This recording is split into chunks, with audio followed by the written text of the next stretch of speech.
Home Season 6. We have a beautiful home from Angadipuramm today with us. But before that, let me introduce our panel of judges. Anuj Gopakumar, the Chief Architect of Kumar Group.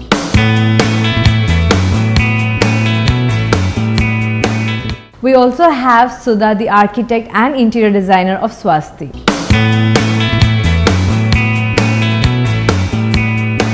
So it's time for us to take a look at the Chittatil House from Angadipuramm. Welcome to Polycab, India's #1 cable and wires company, Dream Home Season 6. Today we will be visiting the house Chittatil. It's situated in Angadipuramm. So let's go in and have a more detailed look about this house. Chittatil House is situated amidst the natural greenery. When we come over here, first thing we notice is the stone pavement, natural stone pavement all across, and we have a very good landscape that just like it flows downwards towards the house. The house is structured in a traditional manner. It can accommodate close to 3 cars at the same time. The sit out is also done up in a traditional manner. When you look around, the furniture that has been arranged has got some royal kind of look.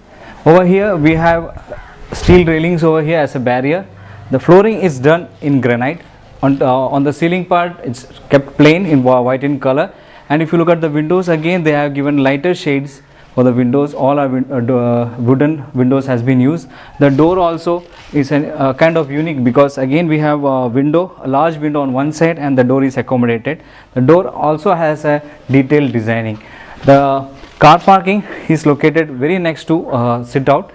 When you leave from the car, you can easily enter inside the house. This is the living area. TV stand has been created, a special place is being created for it. We have common matching sofas also. Living area has been created in such a way that it's one step lower than the other areas, and granite platform has been provided for the steps. And when we come on to the living area, the flooring is wooden, and you can see it's a double heighted ceiling. Chandelier has been provided to beautify the room.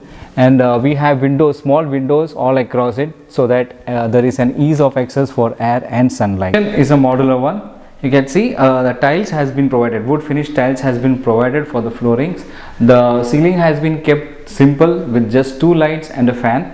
Granite platform has been provided. For modular kitchen section, red and white combination colors has been used for it.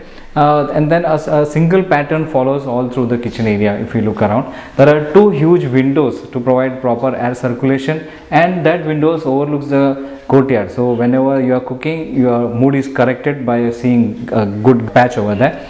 And onto one side there is a small breakfast table which is joined to a false ceiling and a very small but efficiently good looking wall unit. Next to the kitchen, work area is also provided, and a servant bedroom is also there.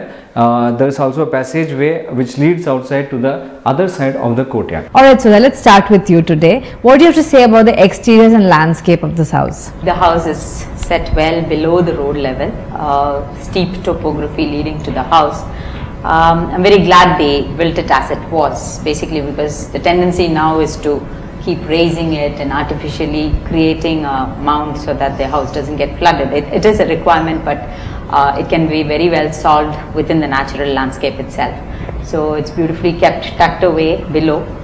In fact, I think the first floor level comes at par with the gate, so it's that low. It's almost a full floor lower, and they've created a lot of steps and terrains leading up to the house. The idea of a separate pedestrian path is nice that they have done that, and a driveway, a rather steep driveway is going down into the house, but it's planned very well so that you can reverse and come up. There's enough space for that. The house is also built with sloping roofs based on the terrain, but I somehow felt there was a lack of detailing in the design. All in all, it's a very simple house, and it's taken advantage of the slope, so you really see the house as you come in. Alright, thank you, Anuj. This house is actually, like Sudha said, set on a much lower level than the road. So one of the most important factors is that the roof is going to be seen as soon as you come into the house. The roof is going to be prominent. Many a times you're looking up into the house, but in this case you're looking down into the house. So roof actually is a very important element here. Alright, thank you. And the last criteria, which is a value for money. Overall, for what they've spent, they've got the feel for it. The feeling is there. The ambience has been created where a little more effort into the detailing part would have done well. And what do you think? I felt it's a very livable house because it's a very simple house. They've not done much, overdone much.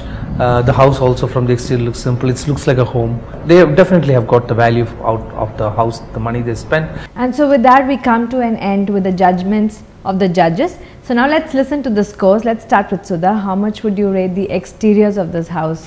I'll go for an 18. 18 on 25. And Anuj? I've given it a 17. 17 on 25. And the interiors? 17 on 25. And interior? I have given it an 18 on 25. 18 on 25. The color lighting and decor? 16 on 25. And you? I have given it a 17 on 25. 17 on 25. And the last one, value for money? 18. 18 on 25. And you? I also agree with Sudha, it's an 18 on 25. So the total score for Anuj is 70 on 100. For Sudha it is 69 on 100, and for public it's 35 on 50, and the total on 250 is 174.